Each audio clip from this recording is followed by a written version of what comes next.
There's plenty of information on visiting Paris or Paris, but in this video, we're going to specifically be talking about how to visit in one day and spend less than 65 euro.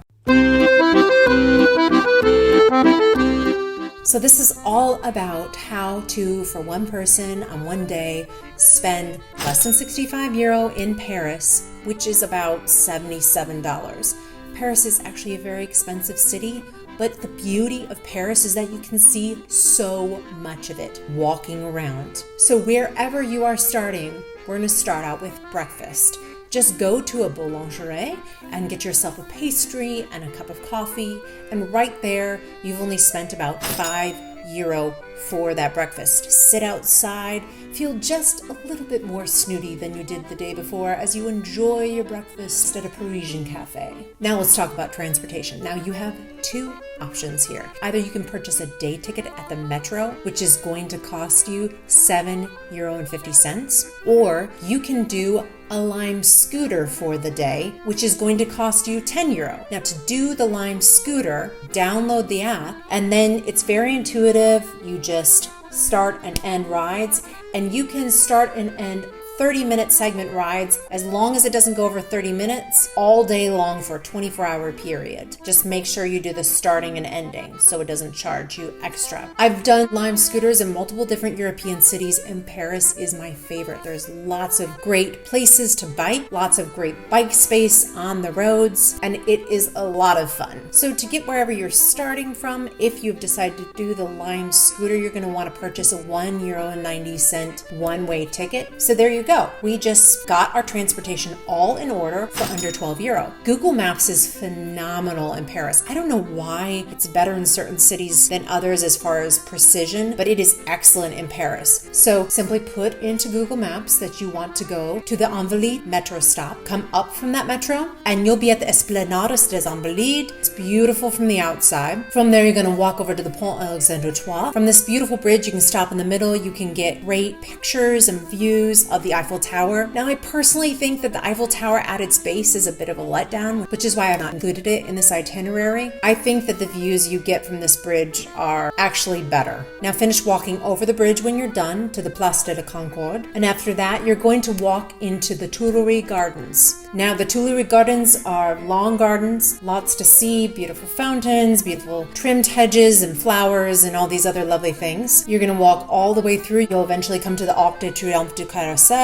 You'll also finally end at the Louvre. Now for this, we're not going into the Louvre, but you can still look around, get pictures with the iconic glass pyramid and all of that good stuff. Now your belly might be rumbling for lunch. Do not waste your money on the restaurants, especially in that area, which are very expensive. Instead, find yourself a little local grocery store. And there you can buy French cheeses, maybe a sausage, some fruits, and then go over to one of the many boulangeries, grab yourself a croissant, and head down to the Seine River to have yourself a French picnic for lunch. Once you are finished with lunch, you are going to go to the one place we're going to walk inside of. This is my favorite museum. Now, you need to be an art lover, or maybe just have a heartbeat. I don't know, I may be biased, but the Musée d'Orsay is my absolute favorite. If art is really not your thing and history is your thing, then maybe make your stop at the Louvre, even though it's incredibly huge and hard to do in a few hours. But my suggestion would be to go to the Musée d'Orsay. You need to book tickets ahead of time. They cost 16 euro. There's art by Monet and Van Gogh and Monet and Mary Cassatt and so many other fabulous artists. The entry level is beautiful. The architecture is lovely. The way it's laid out is gorgeous. But my personal favorite is at the top level, when you will see some of my favorite pieces of art, and also there are these massive clocks that let you see out into Paris. Once you have finished enjoying the Musée d'Orsay, you can walk east along the river and head over to the Luxembourg Gardens, which for some reason don't really show up on many suggested travels, but